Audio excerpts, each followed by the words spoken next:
2025 is Marvel's last chance. Let me cook. Let me cook.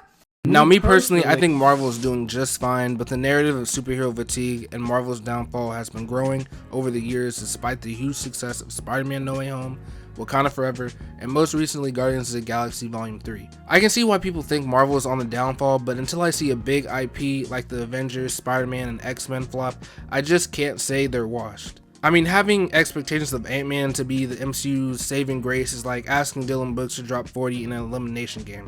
Bench players talking like they starters, I hate it. But with that being said, the MCU's next big IP efforts are starting to get a little rocky. In 2025, Marvel is set to release the Fantastic Four and Avengers: The Kang Dynasty. I mean, the Fantastic Four is a team that has never been adapted that well in media besides their own comics, and a few appearances in the best Marvel cartoon of all time. You think now that they're home they would have a clear vision, but it seems there has been a lot of turnover in scripts, directors, and overall story plans.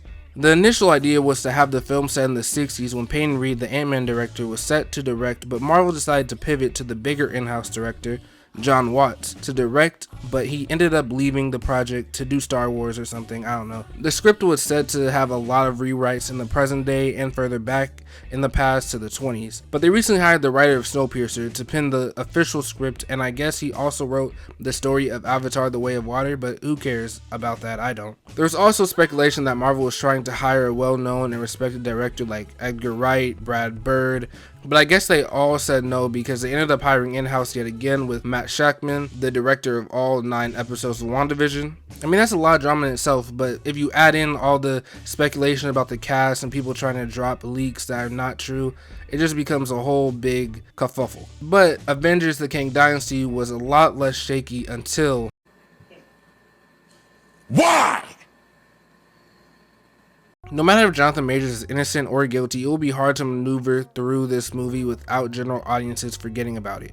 For this movie, I think the only way to get out of the fire is through banging on the performance from Jonathan and the directing of Destin, the up-and-coming director of Shang-Chi. This movie has a lot riding on it, so even though most of the creative side will be done in-house, I do think they got the best people for the job. What? It's just an ordinary crabby. Oh my goodness! Squidward! 24 hours later. Maybe the writer should be replaced. Just test out other scripts from Dave Callahan, the writer of Shang-Chi and Spider-Man Across the Spider-Verse, and maybe even Destin himself. What do you think about Marvel's future? Is it looking dim, or is there hope, or do you not care if their big heroes flop because Ant-Man was horrible and that was your last straw with Marvel?